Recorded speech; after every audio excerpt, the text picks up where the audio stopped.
शैलेंद्र धबाई जी BJP प्रवक्ता हैं, मिथिलेश जैमिनी जी वरिष्ठ पत्रकार हैं और निरंजन पोद्दार राजनीतिक विश्लेषक। आप सभी का स्वागत है न्यूज 18 राजस्थान पर।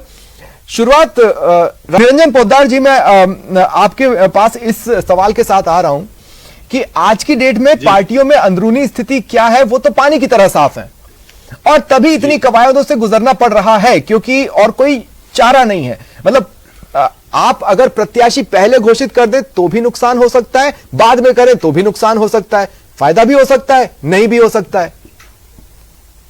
निश्चित रूप से स्वप्निल जी आपने बहुत अच्छी बात कही। यहाँ पे देखिए, प्रत्याशी पहले घोषित होने के कुछ फायदे हैं तो कुछ नुकसान, क्योंकि ये अपने आप में एक दुधारी तलवार है। क्योंकि प्रत्याशी अगर किसी पार्टी ने पहले तय कर दिया, उसके बाद में दूसरी पार्टी उसको देख करके अपना जो रणनीतिक मोहरे जो बिछाने वाली बात है, क्योंकि राजनीति के अंदर कई बार ऐसा भी होता है कि दूसरे के वोट काटने के लिए भी लोग खड़े किए जाते हैं। और अपने यहां से जो अब राजस्थान के अंदर जिस तरीके से एक समझ लीजिए जातवाद का मुद्दा प्रभावित होता है, तो फिर उसी हिसाब से समीकरण बना करके अपना प्रत्याशी, बहुत बेहतरीन प्रत्याशी खड़ा करने के अंदर वो पार्टी को एक समझ लीजिए सुविधा हो जाती है। तो कई बार उसका नुकसान भी होता है। तो ये एक दुधारू तलवार है। लेकिन आपने जिस तरीके से कहा कि पार्टियों के अंदर सिरफुटवल, इसके अंदर स्वप्निल जी आपको दो तीन बातों के ऊपर विशेष गौर करना पड़ेगा। और वो ये है कि कहीं ना कहीं आप देखिए, अगर अनुशासन के मामले में देखेंगे तो भारतीय जनता पार्टी के अंदर एक, चाहे इनके भीतर घात होता हो, आपस में गदमपट की चलती हो, लेकिन सड़कों के ऊपर और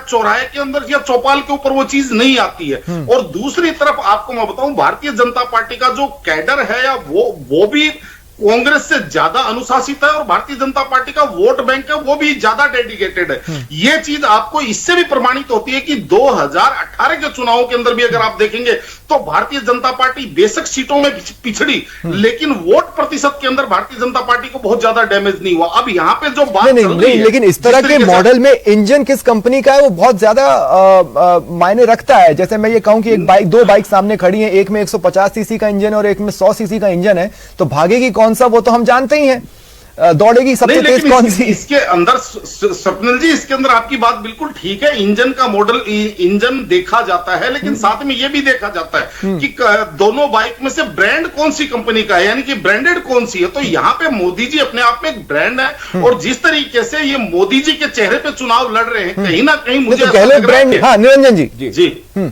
जी स्वप्निल जी, देखिए ऐसा है, आर्या जी कह रहे हैं, देखिए अलग अलग चीजों के अलग अलग कारण होते हैं। हर चीज एक जगह फिट नहीं होती। अगर मैं इसी तरीके से क्यों का सवाल पूछूं तो मैं ये भी कह सकता हूं कि पिछले 9 साल के अंदर कांग्रेस 29 चुनाव क्यों हारी। तो ये इसका हर जगह मैं बता रहा हूं ना। अंतिम सवाल है निरंजन पोद्दार जी, रणनीति के स्तर पर ये मोटे तौर पर मोदी वर्सेस गहलोत ही है, इस बात से इनकार नहीं किया जा सकता। और कांग्रेस की तरफ से गहलोत ही एकमात्र ऐसा चेहरा रहे जिन्होंने समय समय पर टक्कर दी है अपनी रणनीतियों के तहत। लेकिन यह तो एक बार हो गया कि मोदी को देखकर लोगों ने बीजेपी को वोट डाल दिया हो, लेकिन यह अभी तक नहीं हुआ कि गहलोत को देखकर एक तरफा वोट डाल दिए जाएं। इस एक परीक्षा पर इस बार सीएम गहलोत को खरा उतरकर दिखाना होगा। देखिए स्वप्निल जी, निश्चित रूप से अगर मैं इस चीज का मूल्यांकन करूं तो मेरे को यह चीज लग रहा है, पिछले 1 साल के अंदर जिस तरह की अशोक गहलोत जी ने अपनी क्रेडिबिलिटी बनाई है, जनता के स्तर के ऊपर जिस तरीके से इन्होंने अपनी योजनाएं लॉन्च की हैं, बेशक धरातल पे वो नहीं आई हो, तो कहीं ना कहीं अशोक गहलोत जी ने एक समझ लीजिए कांग्रेस मतलब पीसीसी मतलब अशोक गहलोत जी और अशोक गहलोत मतलब पीसीसी। अब यहां पर एक बात कहना बहुत महत्वपूर्ण है, 10 सेकंड का समय चाहूंगा। जिस तरीके से ये चुनाव जिताऊ कैंडिडेटों की बात कर रहे हैं, मैं इनसे एक चीज कहना चाहता हूं, आप चुनाव जिताऊ से ज्यादा आप बिना बिकाऊ कैंडिडेट ढूंढिए, क्योंकि नहीं तो फिर आप 5 साल तक ये आरोप लगाते रहेंगे कि हमारे कैंडिडेट बिक गए, हमारे कैंडिडेट खरीद लिए, हमारे कैंडिडेट डर गए। तो इसलिए मैं कहता हूं कि कांग्रेस चुनाव से पहले इन चीजों का ध्यान रखे कि जिताऊ से पहले बिना बिकाऊ वाला ध्यान रखे कांग्रेस इस बात का। ठीक है, चलिए शुक्रिया आप चारों का मेरे साथ जुड़ने के लिए और इस चर्चा में शामिल होने के लिए। फिलहाल इतना ही, नमस्कार।